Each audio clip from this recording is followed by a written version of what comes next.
Olá, boa tarde. Seja bem-vindo à Sociedade Civil. A economia social, ou economia solidária, tem como objetivo o bem comum. O trabalho dela deriva das associações, das cooperativas, das fundações e tem já um peso significativo no produto interno bruto português. Vamos saber no programa de hoje como é que ela funciona.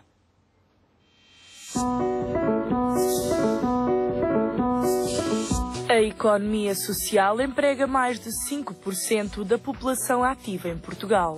No Sociedade Civil de hoje, Maria do Carmo Marques Pinto apresenta-nos o Banco de Inovação Social, uma aposta da Santa Casa da Misericórdia de Lisboa no setor da economia social. Mais à frente é a vez de Paula Guimarães nos mostrar como os projetos do GRACE, Grupo de Reflexão e Apoio à Cidadania Empresarial, facilitam a união entre o primeiro e o terceiro setor.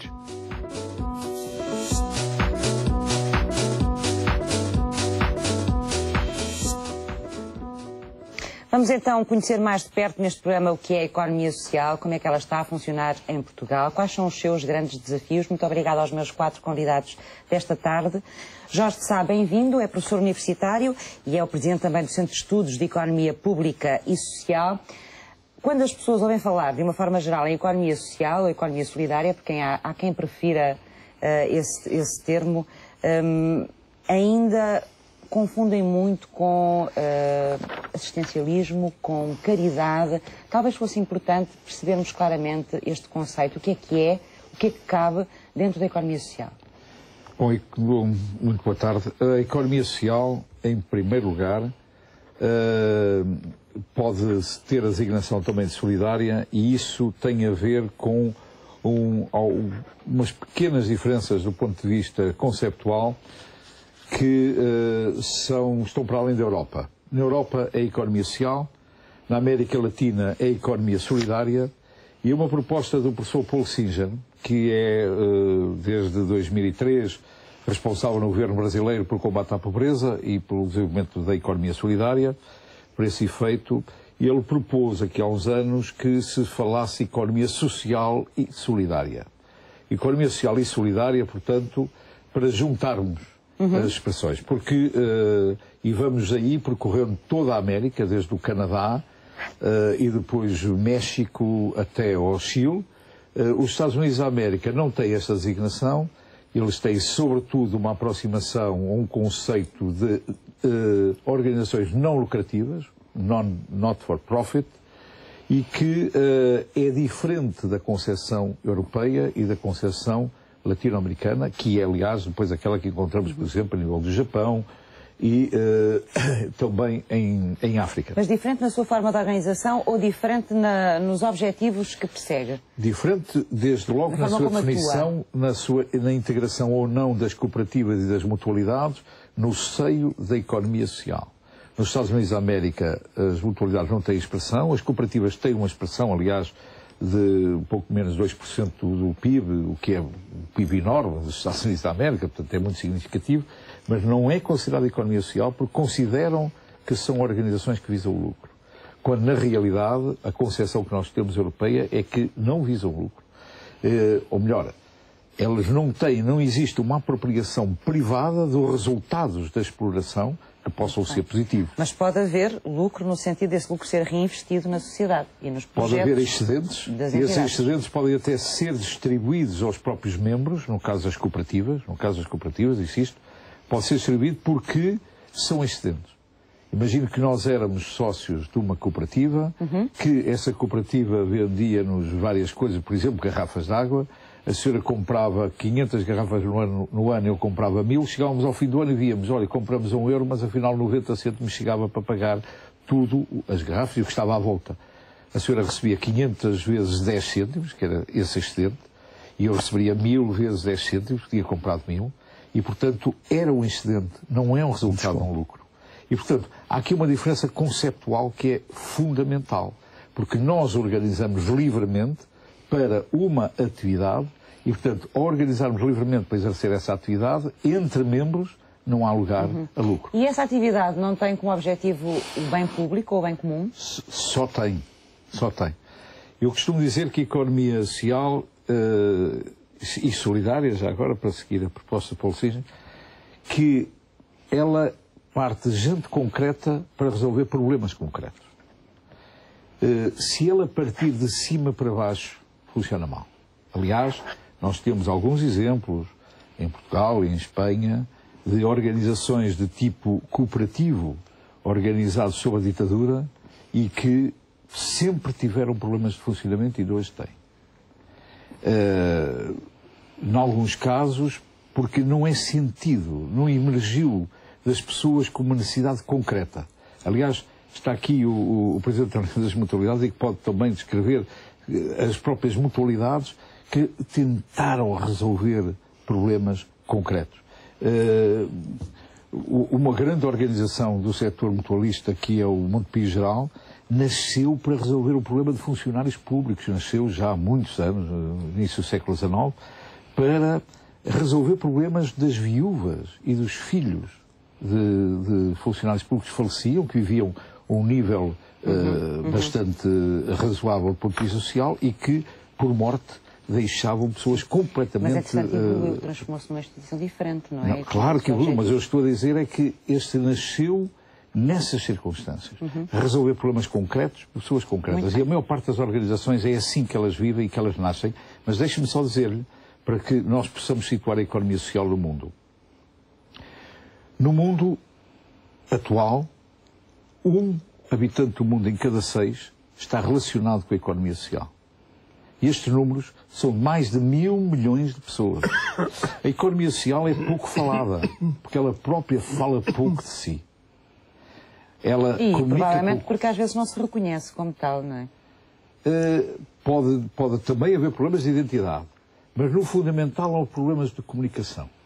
Eu uma vez ouvi um publicitário brasileiro que dizia: nós comemos ovos de galinha e, no entanto, o ovo da pata é um ovo que tem o dobro do tamanho e tem metade de colesterol. E, no entanto, comemos ovo de galinha, dizia ele, porque a galinha canta quando põe o ovo e a pata não. Bom, fica Os só... hábitos são muito difíceis de mudar. Não, nós não comunicamos a economia social. Já vamos voltar a essas questões todas. Vamos apresentar o resto dos convidados que estão connosco hoje. Diolinda Meira, bem-vinda à Sociedade Civil, é professora do Instituto Superior de Contabilidade e Administração do Instituto Politécnico do Porto e é investigadora também nesta área, não é, da economia social, sobretudo na área jurídica. Não só na área. E esta questão, ou este assunto que nos traz aqui hoje, a economia social, é uma área, um setor que levanta muitas questões jurídicas e muitas dúvidas? Levanta questões jurídicas como levantam todos os setores.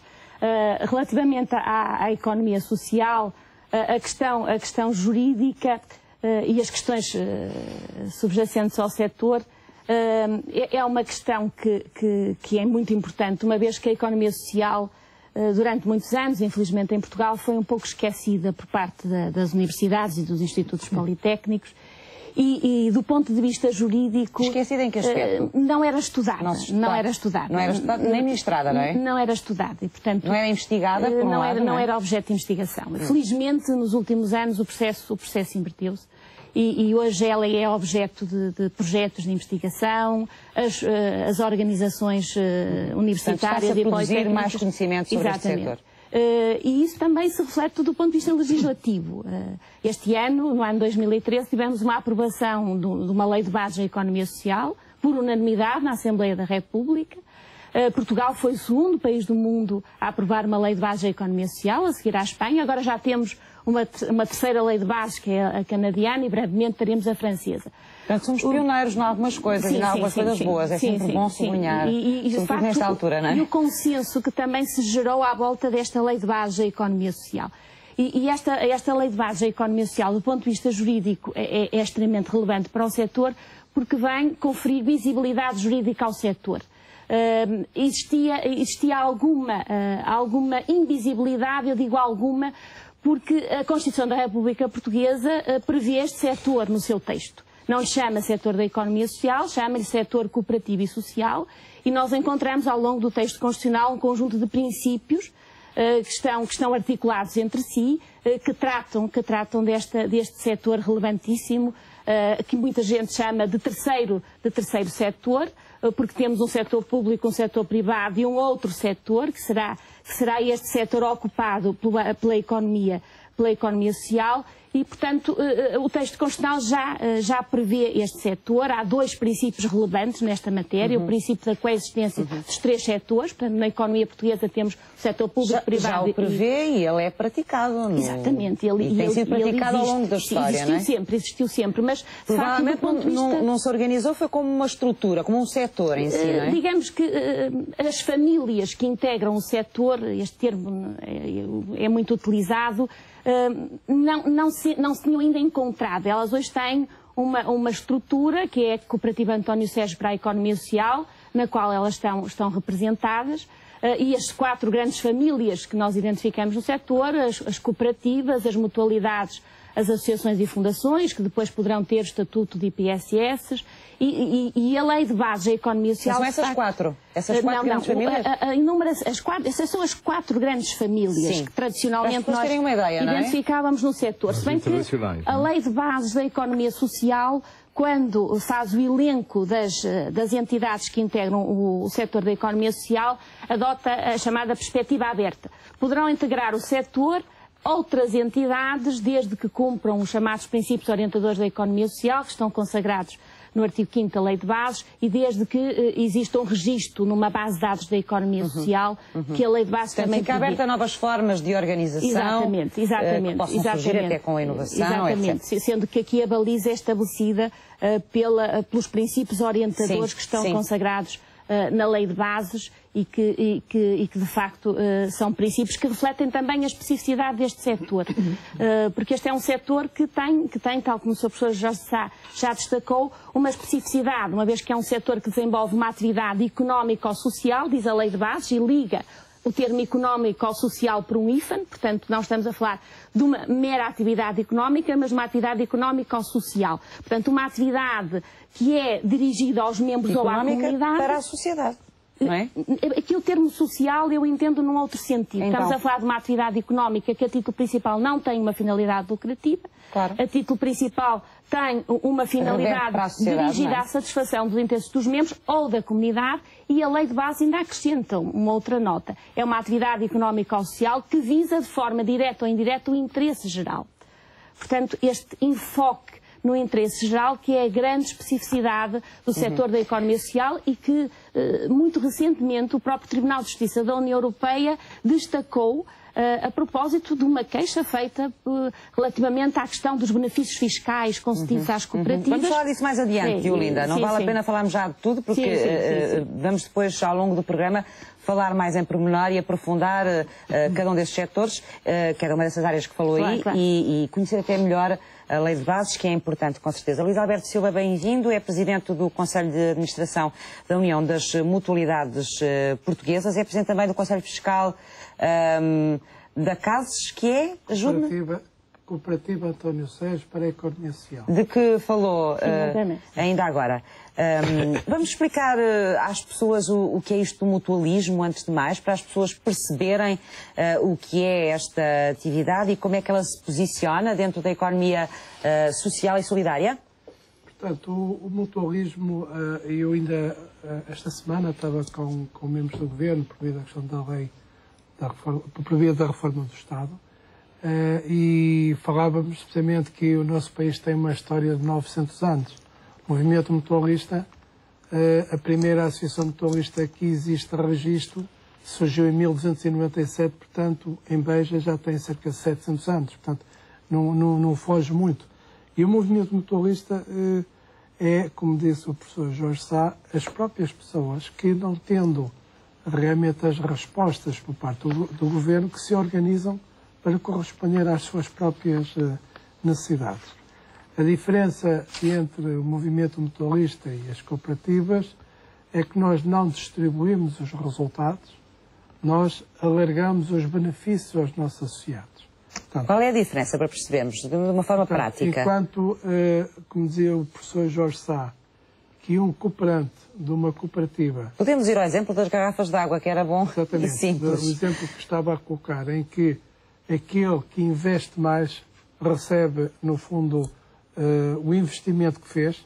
No caso das mutualidades, nós temos sistemas de repartição em que se paga muito ou se paga menos, acaba por ter a distribuição da melhoria de benefícios é igual para todos os associados do movimento mutualista.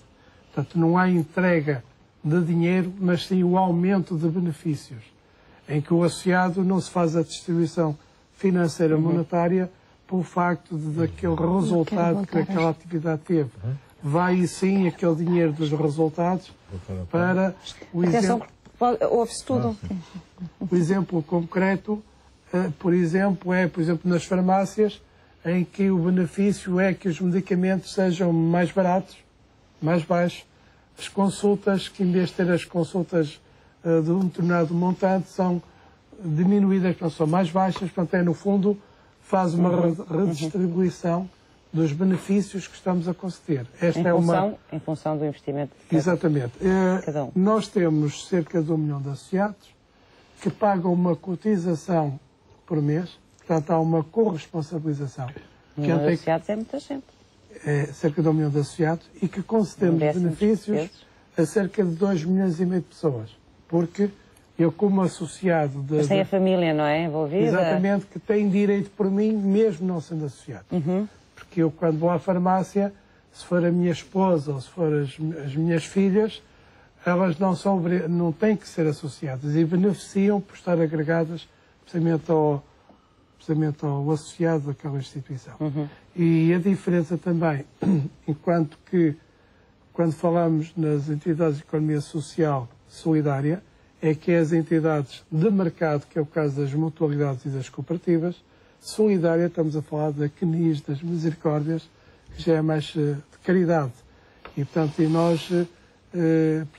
esta diferenciação, temos uma corresponsabilização em que eu primeiro contribuo, não porque eu preciso, mas sim para ajudar os outros que precisam, e um dia mais tarde, quando eu precisar, os outros contribuem para mim. Há aqui esta corresponsabilização que permite aos próprios associados assumirem eles próprios a resposta das suas próprias necessidades. Gostaria também de dizer da importância que foi para nós a Lei de Base da Economia Social, como disse a doutora Diolinda, que foi aprovado por unanimidade e que diz precisamente que o Governo deve criar condições para a sustentabilidade das próprias instituições. E quando eu referi um bocadinho na questão da reforma do Estado, eu reconheço, como Presidente da União das Mutualidades Portuguesas, que o atual Governo tem tido uma atuação de reconhecimento da nossa própria importância.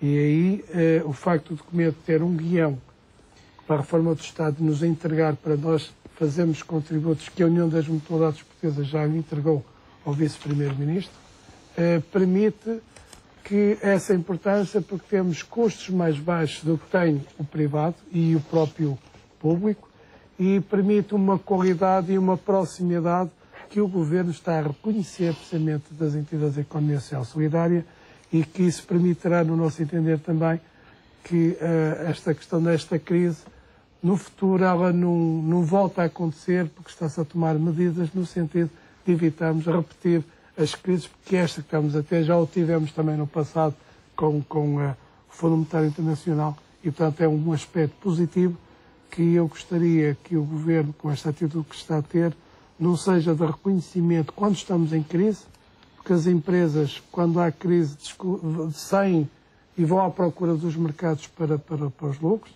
O Estado tem menos dinheiro para poder apoiar e as instituições com menos dinheiro ainda conseguem fazer mais e melhor, precisamente, e estão próximas, precisamente, muito bem. Fernando Martinho, bem-vindo. Está aqui em nome da Escola Profissional de Economia Social da Academia José Moreira da Silva e é presidente também da Confederação das Cooperativas de Trabalho Intercooperativo. À conta deste novo destaque que se está a dar, quer politicamente, quer através de nova legislação, quer através também dos média um pouco mais virados para esta questão da economia social, as cooperativas que já tiveram um papel relevante no país e que depois foram muito esquecidas, estão a regressar a esse papel, ou seja, estamos a assistir a um novo ciclo das cooperativas em Portugal?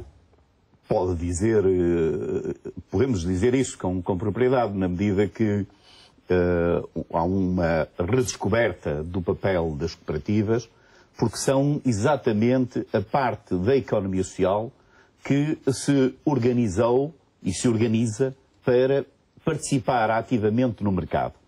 As cooperativas são associações, portanto, como as outras associações, mas focadas no mercado e, portanto, procuram organizar o interesse dos seus membros individuais ou dos membros coletivos. Nomeadamente, em muitos casos, aliás, o maior grupo de cooperativas que se situa na área das cooperativas agrícolas é exatamente constituído por pequenas empresas, neste caso na área agrícola, que se organizam em comum, segundo processos democráticos, para em conjunto melhor se posicionarem no mercado. E eu diria que, de facto, com sucesso, em muitos casos das cooperativas, nomeadamente no setor leiteiro, na área dos vinhos e outras, tem um papel relevante, em alguns casos até a maior cota. Foi esse setor que elas mais vingaram, mas há outros setores onde era possível recuperar esse tipo de organização dos cidadãos com vantagens? Sim, de facto, eu só queria dizer que também houve um papel importante no caso do crédito agrícola mútuo, que é dos bancos que nós temos para além do Montepio geral, em contraste com os bancos privados que estão, podemos dizer, da forma como estão a beneficiar da própria crise em bancarrota, é o crédito cooperativo, o crédito agrícola, que já tem mais de 100 anos, é de facto um setor em pleno desenvolvimento e com um grande sentido de sustentabilidade. Há outras cooperativas, o caso das cooperativas de habitação e outras cooperativas que já foram uma forma e uma resposta e hoje poderão sê-lo na área da recuperação de património. Eu aqui represento também a área do trabalho cooperativo, intercooperativo, que é um conceito que poderia aparecer agora nesta formação com a Confederação como recente, mas que aparece na comemoração dos 100 anos da Cooperativa dos Pedreiros, e nós aqui no Porto tivemos a Cooperativa dos Carpinteiros, dos Pintores, dos Estacadores e dos Pedreiros há cerca de 100 anos. Aliás, tive ontem na Estação de São Bento, que foi onde nasceu a ideia de criar a Cooperativa dos Pedreiros, como forma dos operários, a exemplo do que se passava em França e noutros países, se organizarem e serem donos do seu trabalho. E estas experiências têm plena atualidade. A crise torna-nos perante o problema da falta de emprego. Eu diria, como disse uma vez numa reunião de escolas profissionais, Joaquim Azevedo, que emprego não há, mas trabalho não falta. E já agora queria aproveitar, dentro disto que se falou, foi há pouco tempo, e vocês citaram aqui os dados da conta satélite da economia social, foi visto lá que das famílias da economia social que tinham maior sustentabilidade económica era exatamente o setor das cooperativas, depois as mutualidades e as fundações, e as associações aparecem numa situação de grande debilidade em termos de autofinanciamento.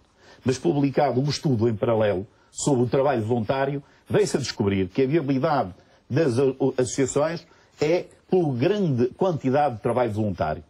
Aí um dos problemas que temos, e já falamos, vemos isso com o ISCTE e a nível do CIRIEC, é a valorização do próprio trabalho.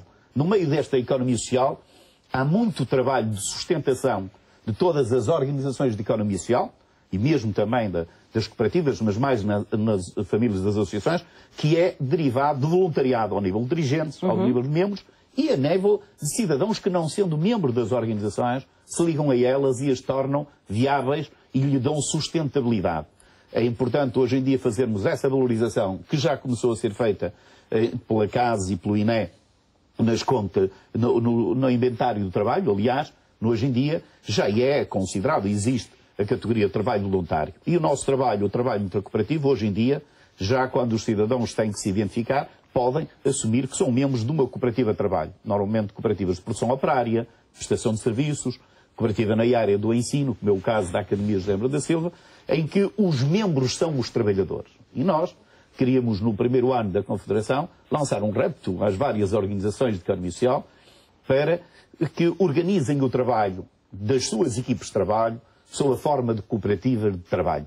Isto é, em que os trabalhadores não sejam empregados, mas que sejam membros do próprio projeto, possam participar ativamente, integrar-se como associados ou como secções de trabalho cooperativo. Queria dizer que nós, no movimento cooperativo, tínhamos há 100 anos cerca de 5 princípios que têm a ver com a vida interna das cooperativas. Juntamos nos anos 80, nos 60 a intercooperação E queria, porque é relevante para a questão que está aqui a colocar, esta questão da ligação da economia social à questão solidária, em 1995, no Congresso das Cooperativas em Manchester, quando a Aliança Cooperativa fazia 100 anos, foi aprovado o princípio da solidariedade social, isto é, as cooperativas, porque havia uma discussão, havia uma tentativa, como falou o João Sá, se as cooperativas faziam parte ou não faziam parte ou deviam integrar a economia social. As cooperativas vinham de estar dentro do Código Comercial e passaram a estar no Código Cooperativo, que corresponde ao setor cooperativo e social, e havia uma discussão, havia quem pusesse as cooperativas fora deste setor. E foi reforçado, as cooperativas têm agora o setor, um ramo de solidariedade social. Há muitas cooperativas em várias áreas na área social, para isso são equiparadas às outras IPSS, para contratualização com o Ministério do Trabalho, mas o importante é que todas as cooperativas têm que assumir, como parte dos seus princípios, terem uma atuação em benefício das comunidades em que se inserem. Isto é, já não é suficiente serem importantes e relevantes para os seus membros, mas é preciso que no seu cotidiano, através de políticas aprovadas pelos membros, tenham uma intervenção para a comunidade, que é isso que fazemos na Escola Profissional de Economia Social. Já vamos falar mais em concreto do que é que fazem nessa escola e quais são os vossos projetos. Vamos à primeira reportagem deste programa. A Economia Social dá emprego nesta altura a cerca de 5% da população ativa. Vamos ver o que é que ela faz e quais são os seus objetivos. A economia social integra atividades económicas que não visam a obtenção de lucro. Ainda que sejam do setor privado, partilham os mesmos objetivos do setor público. São criadas para satisfazer as necessidades dos membros, produzindo bens e serviços para o interesse comum. As empresas aderem voluntariamente, organizam-se de forma democrática e têm autonomia de decisão, bem como personalidade jurídica própria. Na economia social estão incluídas as cooperativas. Ora, vamos lá saber. Você com 3 mil reais o que é que compra? 1 quilo de pão e nada mais. Mas 500 homens, com 3 mil reais cada um, já podem comprar uma seara que dá pão para mais de 500 pessoas. É ou não é verdade? Claro que é. A união faz a força. As mutualidades, as associações, as instituições particulares de solidariedade social, as misericórdias e outras entidades voluntárias não lucrativas, cuja atividade económica vise satisfazer as necessidades dos seus filiados. Por ser de extrema importância para a economia nacional, em 2010 gerou mais de 5% de postos de trabalho. O Governo anunciou recentemente que em 2014 as instituições sociais vão estar isentas de IVA nos bens e serviços que prestem, desde que ligados à sua atividade. Também o Parlamento Europeu, numa resolução de 2009, sublinha a relevância que a economia social apresenta para a economia europeia, criando empregos de elevada qualidade, reforçando a coesão social e promovendo a cidadania ativa e solidariedade.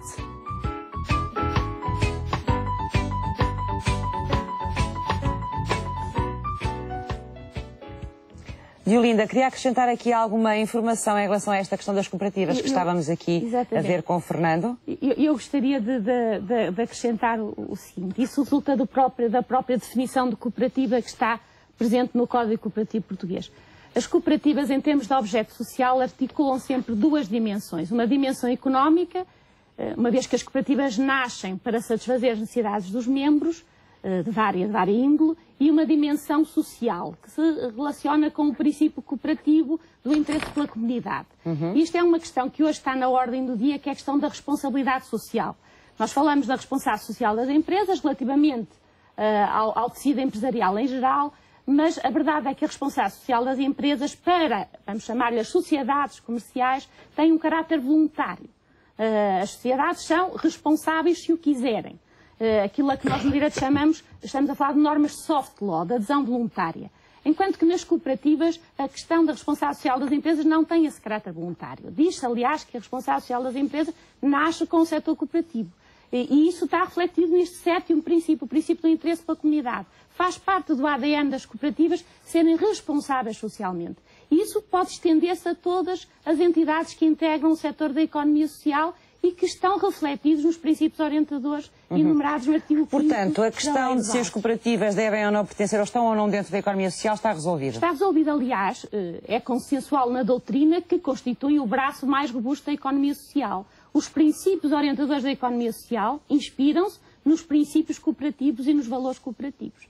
O princípio democrático, o princípio da adesão voluntária e livre, a gestão autónoma e independente face ao poder público e face aos capitais externos, os valores da solidariedade, da justiça, da não discriminação, etc. Jorge Sá, esta reportagem que vimos aqui falava sobre a questão do emprego, do facto desta área da economia ser uma área que dá emprego, neste momento à volta de 5,5%, não é? Em números, do trabalho remunerado. Em percentagem mais exata, trabalho remunerado, sim. Falta ainda o voluntário. Sim. Quais são as perspectivas que não está contabilizado? É isso? Que não está valorizado ou contado? Que não está contabilizado. Quais são as perspectivas que este setor traz ou tem no futuro de crescimento nesta área? Ou seja, que esperança é que ele representa este setor? Bom, há pouco na apresentação foi referido o Centro de Estudos para esta área e que eu presido atualmente e do qual tanto a professora Diolinda Meira como, no caso, o Fernando Martins, que são também membros do CIRIEC Portugal e dos órgãos sociais. E, portanto, o que eu quero dizer é o seguinte: este centro, que está ligado internacionalmente ao Centro de Estudos, que se chama também CIRIEC Internacional, em Portugal produzimos, com o apoio da Cooperativa António Sérgio para a Comunicação Social, convém explicar que esta cooperativa é o que chamam uma regi cooperativa. Portanto, o Estado participa nela e em Portugal temos também uma diferenciação em relação a outros países, é que a Direção-Geral da Economia Social não existe como tal, é a CASES que exerce. Ou seja, o Estado português, de uma maneira voluntária e generosa, o Estado português aceitou que seja uma entidade regi cooperativa na qual ele participa, mas em que participam igualmente membros das famílias, portanto, da economia social e que dirigem, portanto, o setor. A CASES agrupa, efetivamente, tem dentro dela as associações cooperativas, a União das Mutualidades, as Misericórdias, que são especificamente portuguesas, portanto, são associações, mas que têm um caráter muito específico, que se regem por direito canónico e que são portuguesas. São algo semelhante à Itália, que são os Monte Pietà. No Brasil existem Misericórdias, mas elas não são consideradas, digamos, pelos setores da investigação científica como membros da economia. Mas estávamos a dar esse retrato todo, para chegarmos aonde? Para chegar a dizer que o CIRIEC Portugal desenvolveu com a CASES estudos, que aliás estão disponíveis no site da CASES, 2 estudos recentes, este ano, 2013, sobre a situação do trabalho nas cooperativas, onde se conclui... Só em relação às cooperativas? Às cooperativas. Onde se conclui é que, pelo trabalho desenvolvido, é que as cooperativas destruíram menos emprego que o setor, que em geral, a economia portuguesa, o que quer dizer que destruiu menos emprego que o setor capitalista, da economia privada com fins lucrativos. E, portanto, e particularmente em 2 segmentos muito interessantes, jovens e mulheres. O que quer dizer que, do ponto de vista da própria sustentabilidade, encarada no sentido económico e social mais amplo, as cooperativas participaram mais do que as empresas privadas com fins lucrativos, ou seja, o setor capitalista. E, portanto, nesse sentido, a importância do emprego aqui e desta sustentabilidade que são a própria alma, aquilo que caracteriza o âmago da economia social e que as cooperativas representam, como foi há pouco dito, as cooperativas em termos mundiais são mais de 1.000 milhões de pessoas que estão ligadas às cooperativas. E a minha questão era perceber quais são as expectativas de futuro neste setor, nomeadamente em relação ao contributo que pode dar ao emprego em Portugal. Bom, as cooperativas e as organizações da economia social, e há pouco foi falado do setor mercantil e o setor não mercantil da economia social. O setor mercantil, portanto, é considerado como agrupando as cooperativas e as mutualidades, e o setor não mercantil como sendo constituído pelas, no caso português, pelas Misericórdias, pelas associações, pelas fundações. E associações que tenham, portanto, também fins altruístas e que se dediquem portanto, dediquem a sua atividade para esses objetivos. Portanto, nesse sentido, é muita gente que é emprega. Deixe-me dizer-lhe que a economia social em Portugal emprega mais gente que o setor da banca e seguros.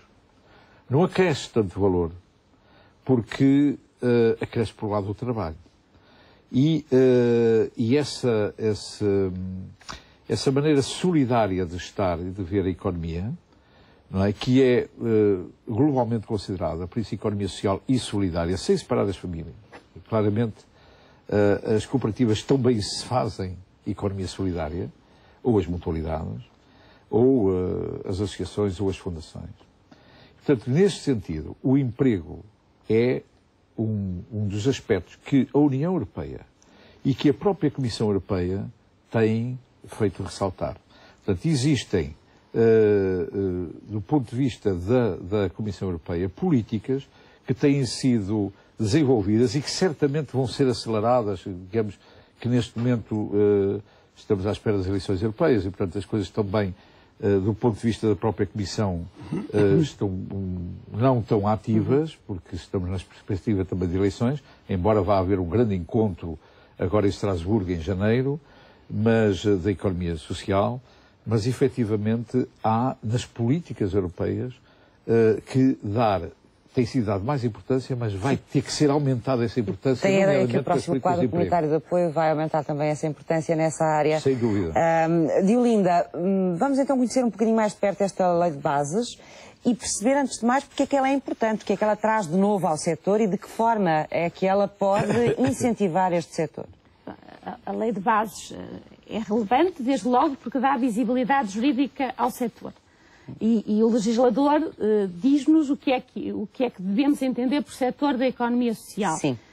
Mas a definição basta? Definindo a atividade, dizendo quais as entidades que integram o setor. Portanto, clarifica, digamos assim, também o setor e define. Mais longe, porque a lei de bases vem estabelecer, desde logo, uma obrigação que recai para o Estado de fomentar o setor da economia social.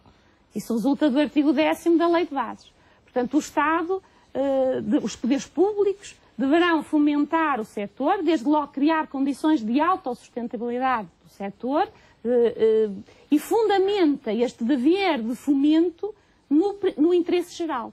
Portanto, subjacente a toda a lei de base está esta ideia de que estas entidades, que nós chamamos as entidades do setor da economia social, prosseguem de forma direta ou indireta o interesse geral. E, portanto, o que o legislador nos diz é o facto de estas entidades prosseguirem fins sociais, isso decorrer do próprio regime jurídico que enquadra cada uma destas entidades, faz recair sobre o Estado o dever de fomentar este setor. E esse fomento passa por várias vias, por melhores condições, por condições diferenciadas de acesso ao crédito, por estabelecimento de um estatuto fiscal que o artigo 11 da Lei de Bases diz que é específico em sentido mais favorável, portanto consagra-se aqui uma discriminação positiva do setor, sendo que esta discriminação positiva não deve ser entendida como uma forma de colocar este setor num patamar diferenciado relativamente ao setor privado. Sim. E há pouco eu estava a falar do Tribunal de Justiça da União Europeia, é relevante chamar à discussão esse importante acórdão do Tribunal de Justiça da União Europeia, que se referia às cooperativas e aos benefícios fiscais de que as cooperativas usufruem, e o Tribunal de Justiça da União Europeia considerou que aqui não haveria qualquer violação das regras da concorrência, uma vez que as cooperativas prosseguem fins sociais, de forma direta ou indireta, e ao mesmo tempo têm, em virtude dessa obrigação de prosseguir fins sociais, um regime jurídico que é mais penalizador. Desde logo, as cooperativas não elegem os seus clientes. Os seus clientes são os membros. As cooperativas não podem distribuir lucros. E essa é uma questão que eu gostaria de realçar. Porque há pouco falou-se de excedentes. Os excedentes não são lucros. Isso está clarificado. O excedente cooperativo, o que é? O excedente cooperativo representa aquilo que a cooperativa pagou a menos ao cooperador. O Jorge Sá explicou isso logo no início. Você deu o exemplo, não me vou esquecer das garrafas de água. Retorna ao cooperador, diz retorno. Sim, mas na cooperativa... mas é importante, portanto, fazer essa clarificação, Diolinda, a nível da União Europeia, de que o facto de haver uma discriminação positiva, ou poderem existir políticas de discriminação positiva deste setor económico, desta área económica, isso não põe em causa a concorrência? Não. A livre concorrência. Aliás, a própria Lei de Bases, no artigo 12, estabelece que estas entidades estão sujeitas às regras da concorrência, mas eventualmente poderão essas regras ser afastadas quando essa sujeição às regras dificulte a prossecução do interesse geral. Portanto, através de uma solução jurídica um pouco complexa, mas que no fundo pretende realçar isto. Isso decorre do texto constitucional e decorre da Lei de Bases. Há uma discriminação positiva do setor fundamentada na circunstância de que este setor visa, de forma direta ou indireta, a prossecução do interesse geral. Aqui é que nós temos as verdadeiras parcerias público-privadas. E esse tratamento diferenciado por parte do Estado já existe em relação a este setor ou não? Já existe, desde ao Estatuto dos Benefícios Fiscais, que precisará de alguns acertos. Porque há alguma confusão terminológica, desde logo nesta questão dos excedentes. Do ponto de vista do Estatuto Fiscal que vai para as cooperativas, mas a questão não passa apenas pelo problema fiscal, passa por outras áreas. A questão do apoio técnico, a necessidade de difundir os princípios e valores deste setor, por exemplo, junto dos jovens nas escolas. É um setor que não é conhecido dos jovens. Compete ao Estado fazer isso? E compete ao Estado na decorrência da própria Lei de Bases. É uma lei quadro, mas uma outra vertente que é importante destacar relativamente à Lei de Bases e que temos depois de esquecer, é o facto de o artigo 13 da Lei de Bases estabelecer a necessidade de se reverem os estatutos jurídicos e os regimes jurídicos deste setor. E neste momento estão a decorrer essas revisões também no sentido da modernização da legislação, para que a legislação não surja como um bloqueio, mas como potenciadora do desenvolvimento do setor. E, portanto, há de facto uma dinâmica em várias vertentes, inclusive na vertente jurídica, e essa dinâmica não é apenas nacional, também ao nível da União Europeia. Nós temos assistido ao surgimento de resoluções do Parlamento Europeu, da Comissão Europeia, o que denota que o paradigma mudou. Esta crise económico-financeira veio, de facto, pôr em destaque que a vertente ética da economia, que está refletida neste setor, precisa de ganhar força. Mas, portanto, esta lei, de alguma forma, faz a terraplanagem necessária para se construir em cima dela um setor forte de economia social. Que também passa por segurança jurídica e certeza jurídica. Vamos ver a próxima reportagem agora e depois vou deixar queria ouvir aqui deste lado também perceber como quer o setor mutualista, quer também o setor cooperativo, olham para esta legislação e o que é que esperam dela, não é? Que importância é que ela tem. A Santa Casa da Misericórdia de Lisboa criou um banco de inovação social que junta quase 3 dezenas de parceiros. O banco tem, por exemplo, um programa de apoio a empreendedorismo e tem um fundo de investimento social.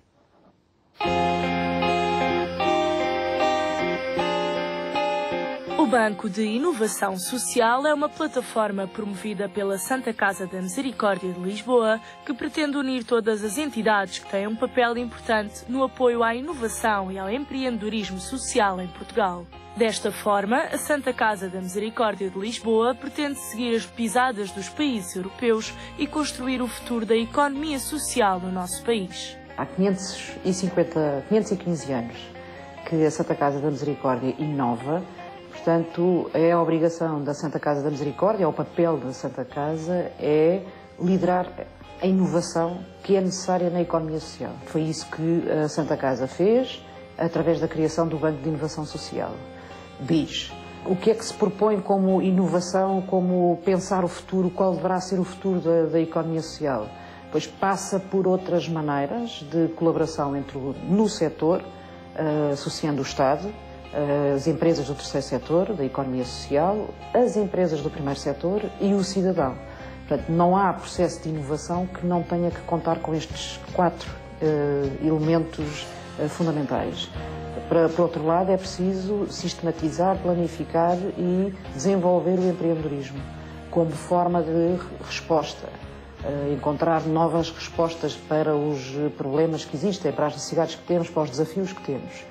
É necessário experimentar, é preciso fazer participar o cidadão, através de programas de inserção do cidadão neste processo de inovação social, como trazendo os seus conhecimentos, a sua experiência e depois os instrumentos financeiros, A economia social é uma economia em crescimento, mas não há recursos financeiros para continuar a alimentar a economia social da forma como o tínhamos feito, que é, como sabe, o recurso ao subsídio do Estado, à doação das pessoas. Nós temos que ser imaginativos, criativos, e aquilo que foi tão importante para o desenvolvimento da economia em geral, o investimento, nós temos que aplicá-lo à economia social, que é isso que a Santa Casa está a fazer.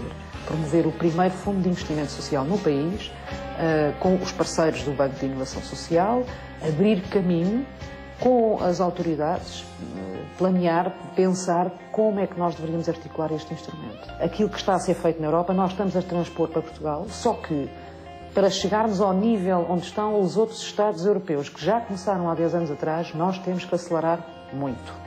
Portanto, a velocidade de cruzeiro que atingiu o Banco de Inovação Social pode ser vista como é demasiado rápido. Não é. Nós temos que apanhar o comboio da frente. Nós partimos de um setor muito atomizado, muito individualista, financeiramente muito dependente e com pouca formação e capacidade de gestão. Nós onde temos que chegar é a um setor intermédio entre o primeiro setor e o terceiro setor. A diretora do Departamento de Empreendedorismo e Economia Social da Santa Casa da Misericórdia de Lisboa destaca ainda que o papel do Estado é fundamental na transição para uma nova economia social. Passará de um Estado regulador para um Estado parceiro.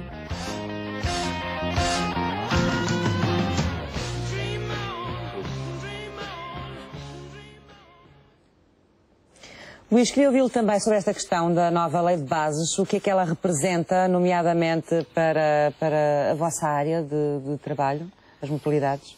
Como referi agora um bocadinho, mas gostaria também de colocar aqui uma outra questão, porque, em boa verdade, eu estou aqui rodeado de dois homens e uma mulher, são do setor cooperativo, e, portanto, embora me dou bem precisamente com não se está a sentir mal por causa disso, não? Está à vontade. Pelo contrário, até porque portanto, a doutrina mutualista diz que respeita todos os credos e todas as religiões e, portanto, é um bom princípio. Estou perfeitamente à vontade. Mas diga-me o que é que pensa da lei de bases e até que ponto ela é importante para vocês? A lei de bases foi, no nosso entender, precisamente uma lei que vem reconhecer a importância que nós temos. Uhum. É só isso? Não, e permite também, a lei de bases, que abriu a possibilidade, como disse a Diolinda, de nós podermos, na nossa regulamentação, de alterar com a realidade que é hoje e também obrigar o Estado a ter para com estas entidades, tem compromissos que tem que os assumir. Aliás, este estudo foi feito pelo INE, em que o Estado obriga-se a ter que fazer essa atualização desses dados, e para nós é fundamental, porque hoje sabemos, como disse o professor Jorge Sá, sabemos precisamente que a importância que ela tem em relação, por exemplo, que se desconhecia que a parte da banca e dos seguros pensava-se que tinha mais empregabilidade e não tem. E se houver da parte do Estado um investimento na economia social solidária, como teve, por exemplo, na banca, certeza absoluta que não teríamos os problemas sociais que realmente o país atravessa, porque estamos anos-luz de diferença no investimento que tem feito, embora reconheça que o Estado tem feito esse investimento, mas estamos muito distantes. Mas, por exemplo, estão à espera de mais empenho e mais participação do Estado a partir de agora nesta... Estamos à espera nesta matéria? E sentimos que o próprio Estado... O que é que o Estado pode fazer que já não faz? Ou seja, benefícios já existem, não são benefícios, tal discriminação positiva já existe em algumas áreas. Em relação a este tipo de organizações, o que é que o Estado pode fazer mais? O que o Estado, no meu entender, está a fazer que eu acho positivo é que neste guião da reforma do Estado coloca ali o setor da economia social solidária como um setor importantíssimo. Sim. No caso da União das Mutualidades Portuguesas... Não basta colocá-lo no papel, é preciso depois que faça alguma coisa. Eu estou a perguntar o quê? Há um enquadramento que permite, e nós entregamos essa proposta, que permite que na área da saúde nós possamos ter hospitais sob a gestão, precisamente como já o estão a fazer, ao nível da Segurança Social.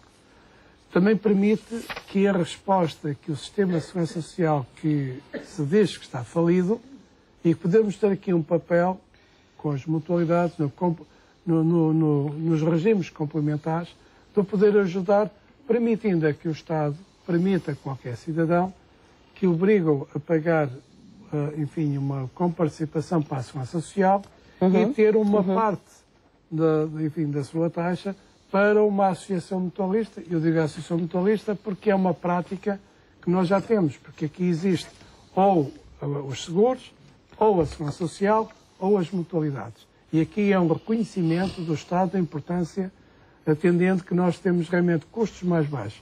Na questão da saúde também, há muitos locais onde estão a ser encerradas precisamente unidades familiares de saúde, e é uma resposta que as mutualidades podem dar, porque nós temos clínicas médicas, temos hospitais.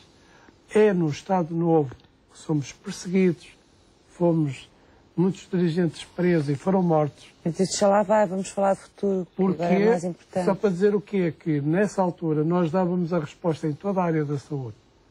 E não foi aproveitado. E, portanto, e podem agora fazer isso um pouco também nos locais onde...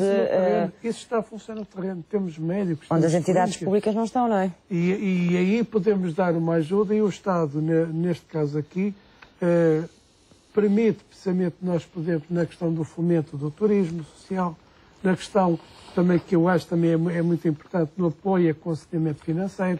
Temos uma caixa, temos 3 caixas económicas no movimento mutualista, e há uma, que é o caso do Montepio Geral, tem uma grande visibilidade, mas as outras 2 têm sido muito importantes nestes momentos da crise, e portanto o Estado precisa de rever, e na regulamentação do Código das Associações Mutualistas, nós temos uma proposta desde julho, precisamente para ser aprovada precisamente pela Assembleia da República, vai permitir uma maior abrangência, uma maior democraticidade e muito mais transparência. E isto permite vir ao encontro precisamente aquilo que o Estado, com a lei de base, está a preparar, no fundo, caminhos de dar a importância de criar mecanismos de apoio. Para tornar o vosso trabalho e a vossa atividade mais efetiva. Mais efetiva e mais fácil. Fernanda, porque, se me permite, só uma última questão.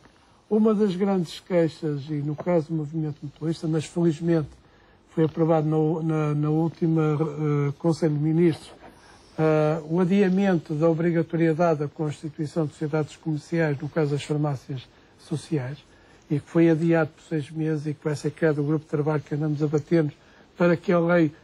e isto há uma grande vontade do parte do Estado em que as leis se enquadrem precisamente pela importância que nós estamos a ter, facilitando o nosso trabalho, porque, como eu disse há um bocadinho, o trabalho que as entidades da economia social têm feito tem permitido a paz social, apesar da crise. Muito bem.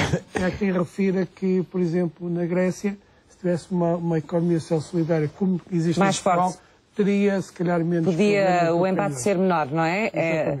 O impacto social ser menor. Fernando, em relação às cooperativas, em concreto, esta nova legislação, o Estado também, com base já nesta nova legislação, que nova luz é que pode trazer às cooperativas e ao seu desenvolvimento?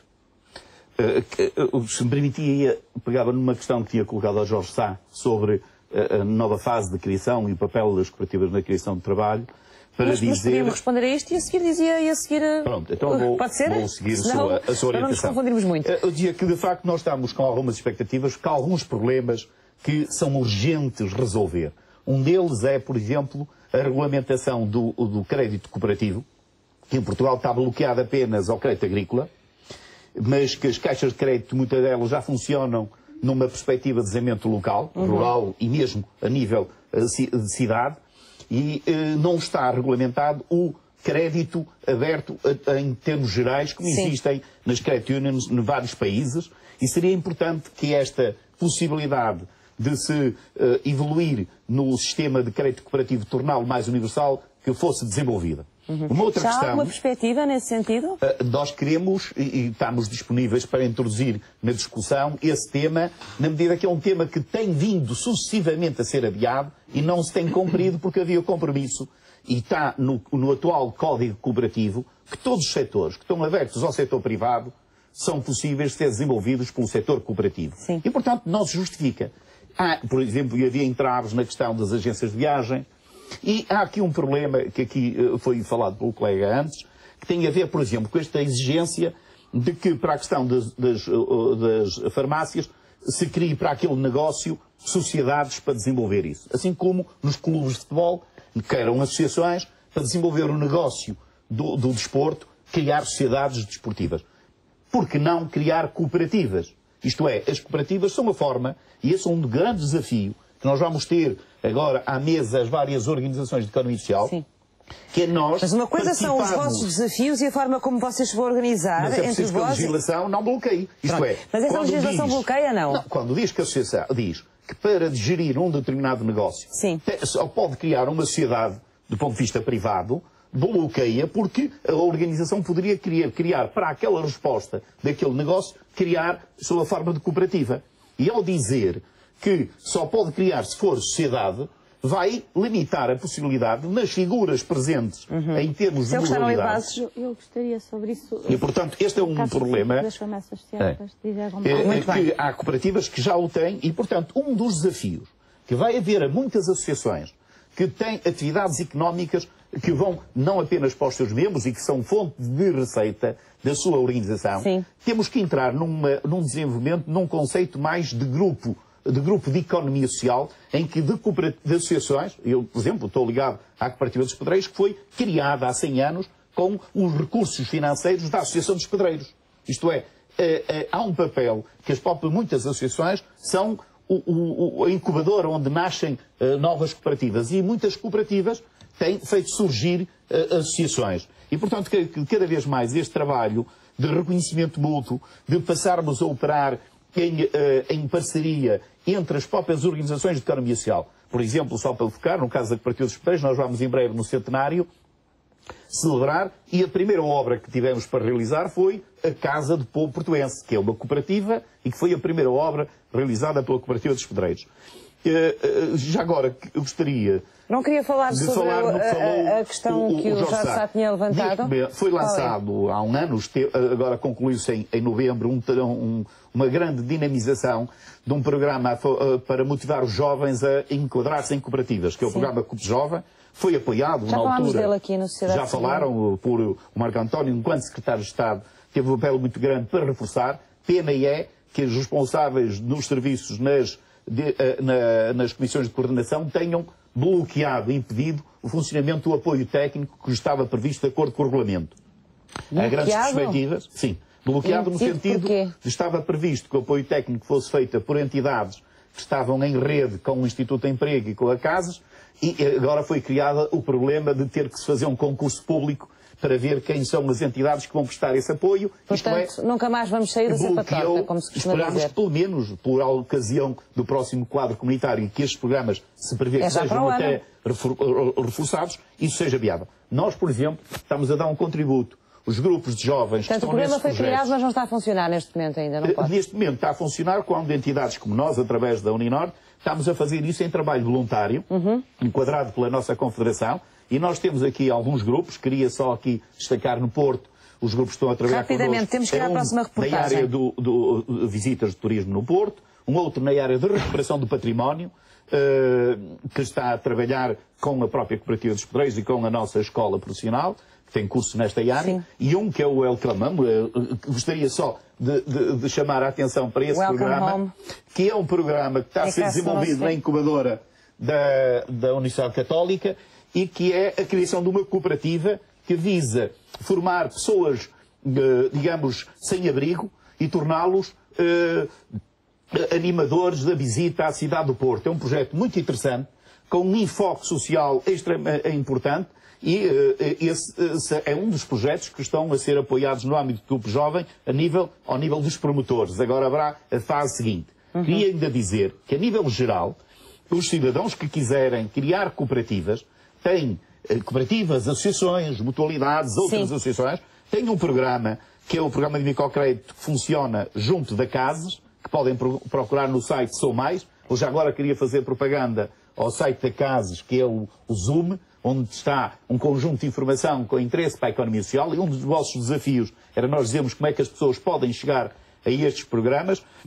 E o programa de apoio ao microcrédito também apoia a criação de cooperativas, a criação de associações, de mutualidades, nomeadamente fazendo que o microcrédito, que era apenas numa primeira fase focado na criação de uma empresa até privada para esses fins, pode ser utilizada para criar uma organização de economia social, mas pode até ter como objetivo criar apenas um posto de trabalho em função do projeto. Queria só, se me desse a oportunidade de dizer da nossa escola... Guardo para a conversa a seguir, está bem? Correto. Não vale a pena fazermos isso tudo enfiada. Voltamos já para falar da escola. Depois, também? Também. A seguir, está bem? Muito bem. Vamos ver a próxima reportagem. O Grupo de Reflexão e Apoio à Cidadania Empresarial trabalha a responsabilidade social das empresas, apostando no setor da economia social. Vamos saber como funciona o projeto.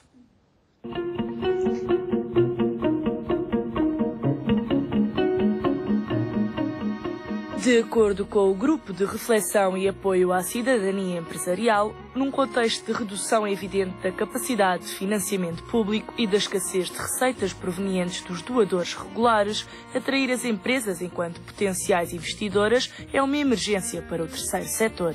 Num total de 98 empresas associadas ao GRACE, cerca de 40% mantém colaboração regular com instituições particulares de solidariedade social. O Grupo de Reflexão e Apoio à Cidadania Empresarial, conhecido por GRACE, nasce no ano 2000 com o único objetivo de sensibilizar as empresas portuguesas no domínio da responsabilidade social.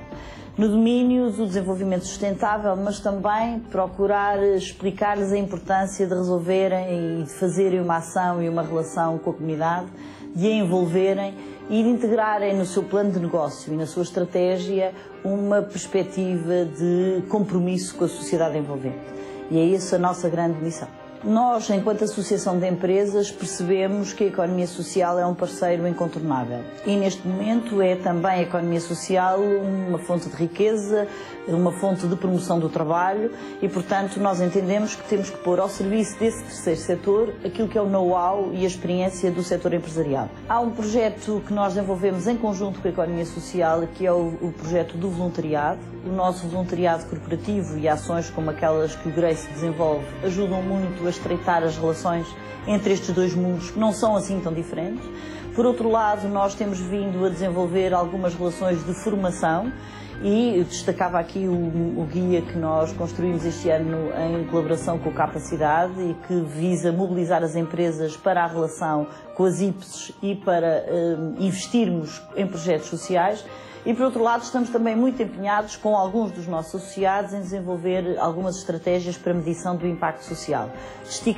Distinguiria estas três áreas como aquelas que mais interessam às empresas no âmbito da sua relação com a economia social. Os principais resultados que nós destacamos desta experiência que temos vindo a desenvolver são a desconstrução dos preconceitos, o aproximar as empresas das instituições, perceber que apesar das linguagens diferentes, do tempo diferente e da própria estrutura de governance ser diversa, há muitas mais coisas que nos unem do que aquilo que nos separa.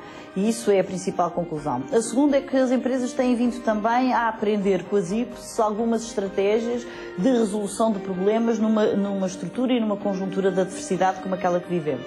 Por último, consideramos que as próprias instituições têm vindo a melhorar muito o seu desempenho por força de aprenderem com as empresas algumas dos nossos skills e das nossas competências. Por outro lado, é cada vez mais fácil para as instituições, pelo menos aquelas que têm tido uma relação mais próxima connosco, obterem investimentos, parcerias e apoios por parte das empresas. A Presidente Paula Guimarães destaca como principais desafios para o setor a profissionalização dos recursos técnicos, uma gestão cada vez mais moderada dos seus recursos, o encontro de investidores, parceiros e financiamentos complementares e alternativos ao próprio Estado, assim como aprenderem a medir o impacto do trabalho da economia social.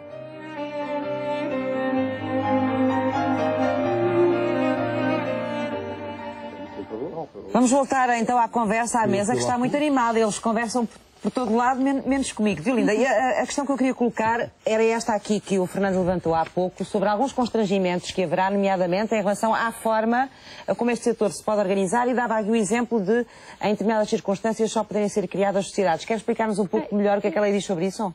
O problema aqui é um problema muito concreto, é o das farmácias, e já foi objeto até de um acórdão do Tribunal Constitucional. Infelizmente, o Tribunal Constitucional não foi tão longe quanto deveria ter ido, o que resulta também do facto de este setor sofrer da circunstância de ter sido abandonado por parte da doutrina durante... Mas não vamos complicar muito, vamos simplificar para as pessoas em casa perceberem. O que é que está em causa?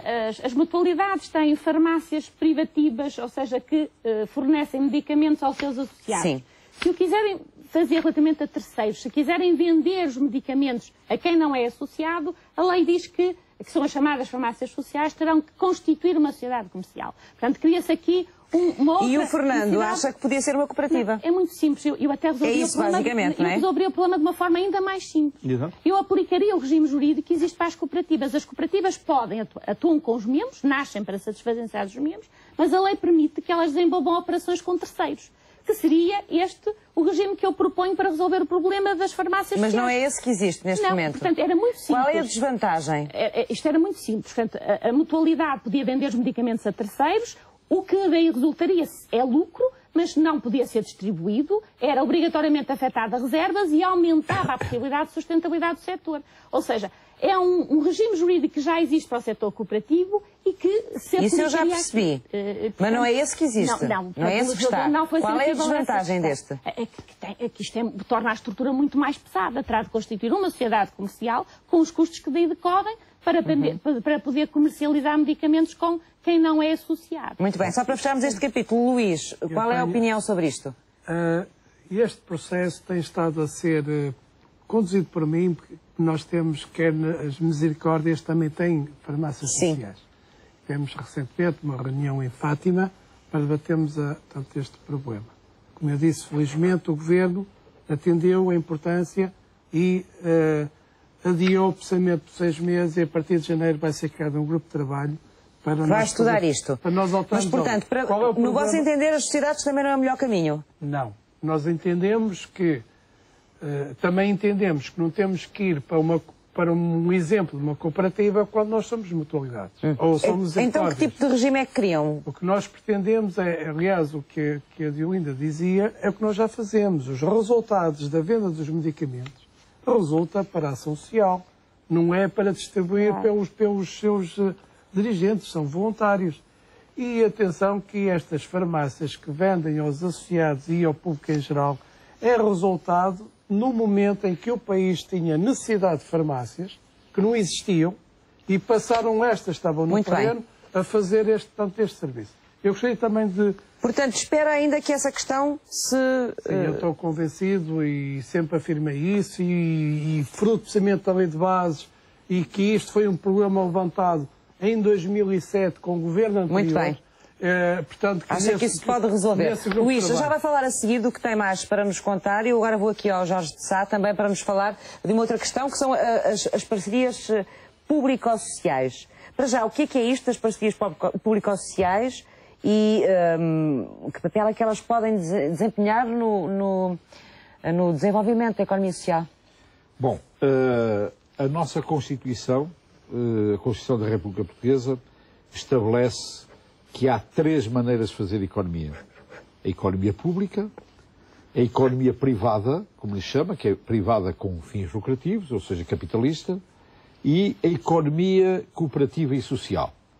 Chamou-se assim por razões até históricas da própria Constituição e desenvolvimento da Constituição. Ela começou por si só cooperativa e depois juntou social mais tarde, e aqui, aliás, teve um papel importantíssimo um dos membros da direção do CIRIEC Portugal, que é o professor Rui Namorado. Mas para dizer que há, portanto, 3 formas que estão constitucionalmente consagradas e que, aliás, estão dentro dos limites materiais da Constituição, não são suscetíveis de serem revistos. É isto, digamos, portanto, os genes do que nós somos enquanto República. E, nesse sentido, ao falarmos de parcerias público-sociais, é porque há uma palavra muito gasta que são parcerias público-privadas. A economia social é a economia privada. É uma economia privada que não tem fins lucrativos. Mas, portanto, é privada. Só que está tão gasta esta expressão público-privada, parcerias público-privadas... Claro que as pessoas assustam-se quando falar em parcerias, assustam-se logo, não é? Assustam-se. E, portanto, não é isso aquilo que se passa com este setor, de modo que, inclusivamente nas conclusões da Conferência de Cascais, que foi realizado, portanto, no início do verão deste ano, foi em junho, portanto, foi tratado este assunto e o desenvolvimento do setor passará necessariamente por aí. Bom, já há parcerias a funcionar deste género? Há muitas. As IPSS, por exemplo, tudo isso são parcerias público-privadas, mas chamemos-lhe público-sociais para evitar qualquer confusão. Mas é preciso desenvolver mais parcerias dessas? É necessário dar aquilo que a própria lei de bases, ao falar da sustentabilidade do setor, apela diretamente para que o Estado, sem que venha a tutelar, como dizia há pouco, aliás, dizia, mas foi durante o intervalo. Portanto, vamos voltar. Mas que é, portanto, muito importante é que o enquadramento desta questão seja transparente e claro. Porquê? Nós temos, efetivamente, em termos europeus, críticas a este interesse recente, mais recente, digamos, em relação à economia social, em que medida é que, da parte da economia pública, não haveria uma transferência para a economia social de certas responsabilidades que competem a essa economia pública. De algum modo, alguns autores falam mesmo de privatização escondida. Porque o Estado estaria a passar... está a passar para essas organizações, para essas entidades, responsabilidades que são dele. Que lhe competem. Ora bem, e ao passá-las tem que passar com algumas regras, nomeadamente, é isso? No que diz respeito à velhice, à infância, às pessoas com deficiência, à saúde, à educação. Portanto, nem todos estes aspectos. Há que, portanto, pensar que é necessário criar um regulador social. Tal como existem noutras atividades, por exemplo, as telecomunicações têm o regulador, a ANACOM, que conhecemos. Portanto, um regulador social que verifique como vai o dinheiro público ser utilizado. Da boa prática, das boas práticas em relação à utilização dos dinheiros públicos. Seja sob a forma de benefícios fiscais, seja sob a forma de prestações sociais que o Estado dá às organizações. E aqui eu não gosto da palavra subsídio porque, na realidade, quando o Estado dá um tanto por cabeça de um idoso ou de uma criança, é dinheiro que o Estado não está a gastar e nós sabemos, pela análise da conta satélite, que as remunerações no setor da economia social são 80% da média nacional. Estão abaixo, portanto, pagam pior o setor da economia social. Mas o que acontece é que, portanto, depois, quando se estabelece com critérios, que são os critérios usuais, e que não são critérios que tenham em conta, nomeadamente, a especificidade do trabalho social desenvolvido, em que se diz, não, a produtividade é maior, por esse efeito, mas também porque os dirigentes não são remunerados, na sua maioria esmagadora. É trabalho voluntário. Portanto, o Estado passa funções, então, certas funções que são suas ou responsabilidades para as entidades da economia social. Ora bem, com benefícios porque fica mais barato. Benefícios para o Estado. E, portanto, para cumprir essas funções, então que papel é que deve ter aqui o Estado? O Estado tem que ter aqui um papel importantíssimo de regulação. Isto é, o Estado, apesar de terceirizar esta atividade, não é, que lhe compete até constitucionalmente, não deixa de ser responsável pela qualidade dos serviços prestados. E, portanto, ele deve, através do sistema de regulação, verificar da boa qualidade dos serviços prestados. A economia social não teme em nada isto, porque a economia social tem uma boa qualidade de serviços prestados. E, portanto, não teme em nada. É bom, não é uma questão de querer controlar, é uma questão de transparência, que o setor é o primeiro, nos seus próprios fundamentos, a exigir dele próprio. Nós estamos quase no final, Jorge, e eu tenho que dar a palavra também ainda à Diolinda, ao Luís e ao Fernando. Sobre isto dizer que é o seguinte, é que há aqui um outro aspecto, que é a contratualização. É que este regulador seguiria também os contratos a estabelecer de forma totalmente transparente com as organizações da economia social. Muito bem. E estes contratos, deixe-me dizer-lhe, porque é importante.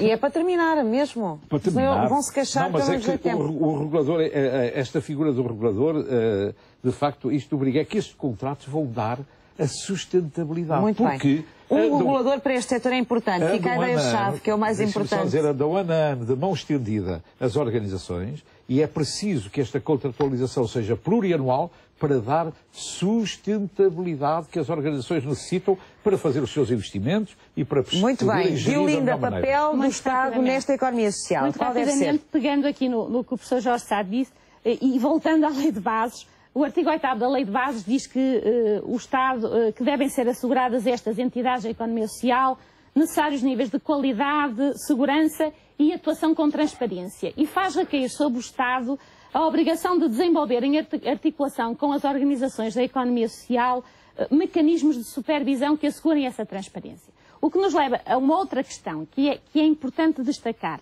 O Estado tem a obrigação, quer por força da Constituição, quer por força agora da Lei de Bases, de estimular este setor. Como? Criando um quadro legislativo que o discrimine positivamente na área fiscal, na área de acesso ao crédito, etc. Mas o Estado não pode tutelar, não pode instrumentalizar o setor, porque um dos princípios orientadores do setor da economia social é o da gestão autónoma e independente. Portanto, não pode na prática dizer o que é que ele faz. Públicos. O Estado estimula, não tutela, não instrumentaliza, não designa membros dos órgãos destas entidades, não define as linhas de orientação das políticas destas entidades. Isso é definido pelo quadro legislativo geral. Mas isso não está em causa. E a lei de base é muito cautelosa com isto. Aliás, isso já resulta do próprio texto constitucional. E é importante termos presente isso. O Estado estimula, o papel não tutela, não fiscalizador e de motivador. E só uma nota relativamente também a esta gestão autónoma e independente que caracteriza estas entidades. Não é apenas perante o Estado, é também perante outras entidades que eventualmente, porque estas entidades, sobretudo o setor mais social deste setor, da área da economia social, necessitam de fundos externos também privados para desenvolver as respectivas atividades. E esta gestão autónoma e independente é também perante aqueles que no setor privado contribuem para o desenvolvimento destas atividades Luís, sociais. sei que queria acrescentar também alguma informação. Muito aqui algumas informações, uma vez que o tempo tem que ser rápido, não é? Curto.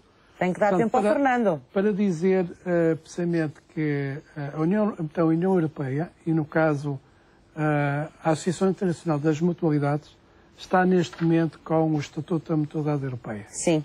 E que, pela importância que o movimento mutualista tem precisamente na Europa, e, portanto, não vai ser aprovado porque vamos ter eleições e ficou suspenso precisamente a sua aprovação. E que, muito recentemente, no dia 5 deste mês, a União das Mutualidades Portuguesas foi eleita para o presídio da AIM, portanto, em que representa a Associação Internacional das Mutualidades, tem um presídio que é um Conselho de Administração, e que Portugal foi eleito para representar os países que têm menos de 10 milhões de associados.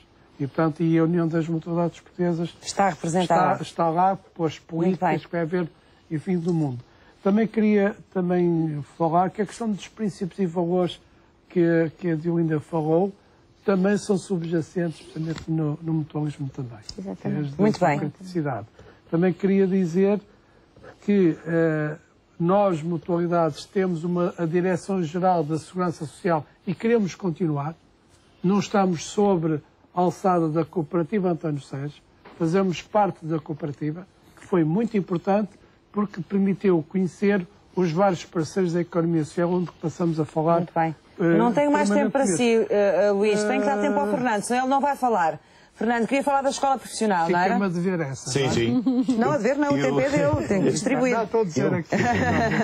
Eu queria agradecer esta oportunidade, porque estamos a falar de economia social e a Escola Profissional de Economia Social, através da cooperativa para estudos da economia social, foi criada, vai fazer 25 anos. A Academia foi criada no dia 30 de dezembro de 1988, na altura da comemoração dos 75 anos da Cooperativa dos Pedreiros. E nós decidimos, a exemplo do que existe noutros países, criar uma estrutura vocacionada para a formação na economia social e desde aí, já agora é uma parceria público-cooperativa. É cooperativa. No conjunto, mas num conjunto de parcerias na área do ensino profissional, que nós dinamizamos uma associação de escolas profissionais. Agora era bom explicar às pessoas o que é que a escola faz, rapidamente, que há muita gente que poderá não saber. Que tem várias empresas públicas, cooperativas, associações, misericórdias, mutualidades, que são proprietários das escolas profissionais.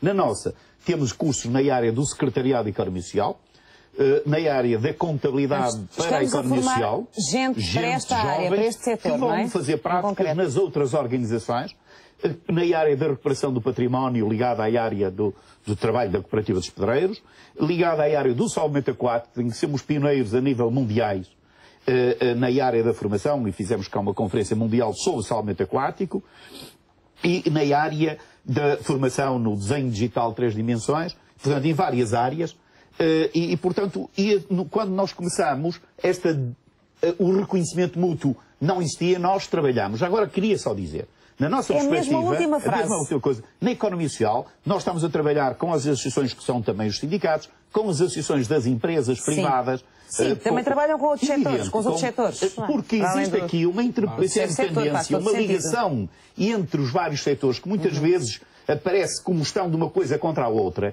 E há uma função de complementaridade, uma função de parceria com especificidades. O que é preciso é não vender gato por lebre, isto é, por exemplo, agora está na moda uma questão do empreendedorismo social que alguns até estavam a utilizar para fazer passar por entidades de economia social e empresas privadas do setor lucrativo. Tem todo o mérito, fazendo até a trabalho nessa área. Serve para isso também, para clarificar, não é? Para temos uma lei. Separar as águas. Só queria pôr-lhe uma questão. Não há questão mais nenhuma, eu disse que era a última frase, não tenho tempo. Em Timor-Leste nós estamos a fazer cooperação com os países de língua portuguesa. Timor-Leste vai presidir nos próximos anos aos países de língua portuguesa e é importante que as cooperativas, as associações, as mutualidades também participem nesse trabalho de construir, com os países de língua portuguesa, com os países de línguas ibéricas, uma comunidade em que a facilidade de comunicação seja uma mais-valia em complemento da nossa cooperação com a União Europeia. Perfeito, para terminar, perfeito. O Arrebita Porto é um projeto de empreendedorismo social que quer recuperar edifícios dos centros urbanos. Ele está hoje nas respostas dos parceiros.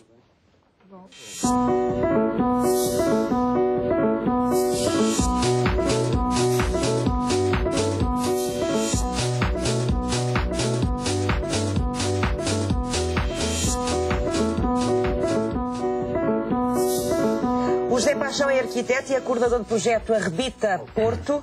Bem-vindo, José Paixão, mais uma vez, à sociedade civil, já aqui esteve connosco. Vamos explicar mais uma vez lá para casa às pessoas o que é este projeto Arrebita, que também é um projeto dentro do âmbito daquilo que estivemos aqui hoje a falar, que é a economia social, não é? Exatamente. Antes de tudo, muito boa tarde, obrigado pelo convite.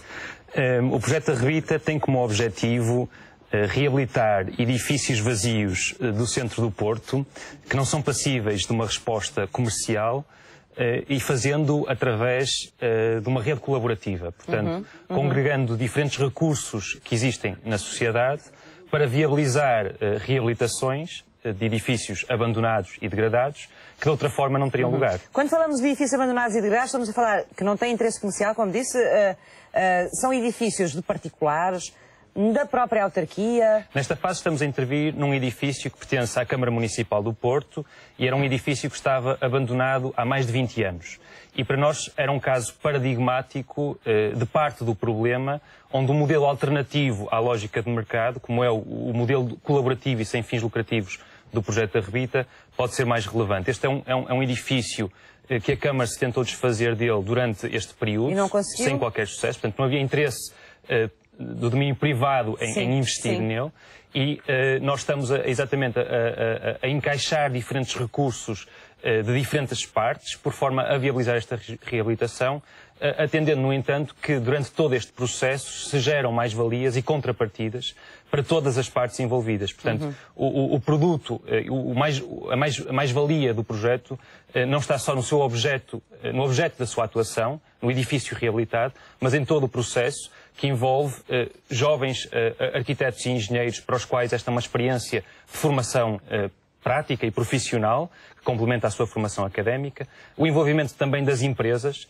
que operam aqui a sua responsabilidade social. Que têm que dar os materiais, não é? Têm que exatamente. refazer o prédio. Mas como é que é? Como é que isso é feito? Há empresas de diferentes domínios, de diferentes áreas de atividade a participar no projeto. E o que é que reverte a favor delas nesta recuperação? Porque isso que todos ganham, não é? Exatamente. A sustentabilidade do projeto depende da nossa capacidade de criar mais-valias pela participação de todas as partes. E para as empresas, elas aproveitam da atenção pública e mediática em torno deste esforço coletivo para promover os seus produtos e serviços, aproveitam estas reabilitações como palcos e montras para os seus produtos e serviços. Conseguiram convencer as empresas disso? E de facto, exatamente, a adesão tem sido muito grande e de facto o que estamos a notar é que as empresas estão a doar produtos de gamas superiores, o que contraria um bocado o que nós tínhamos perspectivado. E depois a mão de obra, como é que fazem? O envolvimento destas equipas de jovens arquitetos e engenheiros insere-se exatamente também na fase de execução. Claro que esta é uma das grandes motivações, pode surpreender um bocado, mas são os jovens engenheiros e arquitetos que estão a fazer... participam exatamente nos trabalhos no terreno, de obra. O trabalho de pedreiro, etc., tudo isso?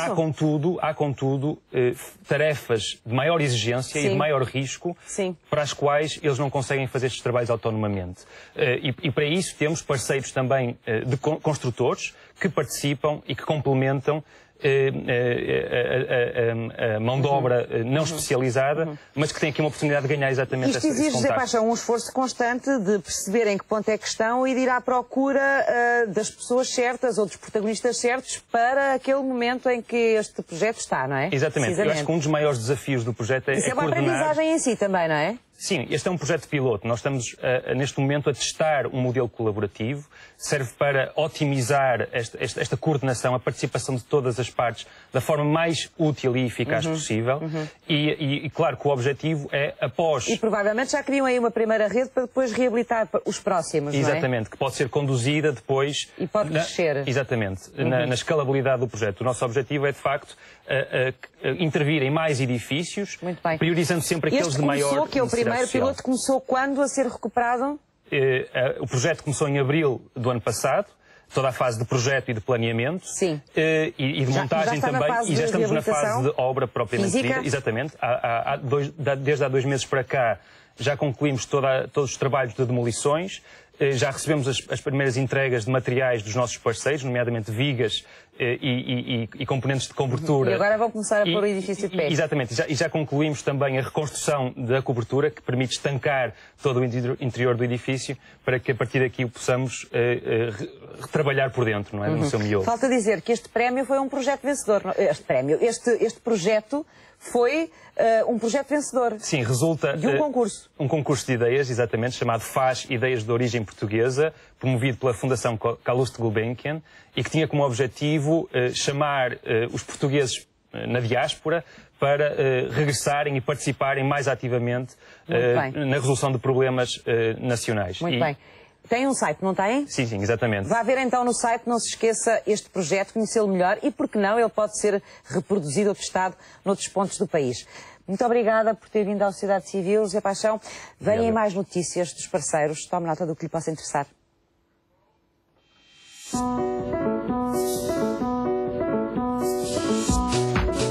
A exposição permanente Mal Aposta, patente na Fundação Portuguesa das Comunicações, é uma reconstituição do percurso do correio e de passageiros numa estação de muda, ou seja, onde ocorriam as trocas dos cavalos em serviço no século XIX. As visitas guiadas decorrem às segundas, quartas e sextas-feiras, às 16 horas. O Oceanário de Lisboa convida os mais novos e mais curiosos para o CSI, Ciência sob Investigação. Uma oportunidade para participar na resolução de grandes mistérios que assombram o oceanário, bem como descobrir os segredos do fundo do mar e dos seres que lá habitam. Os encontros decorrem todos os fins de semana e feriados. No Museu Nacional de Arqueologia pode visitar a exposição Antiguidades Egípcias. Trata-se de uma mostra permanente constituída por mais de 500 peças que contam mais de 5.000 anos de história desse ponto do globo. O Museu de Arte Contemporânea de Serralves apresenta uma exposição do artista brasileiro Cildo Meireles. A mostra inclui uma série de desenhos e esculturas, bem como obras e instalações de grandes dimensões. Pode ser visitada até janeiro de 2014.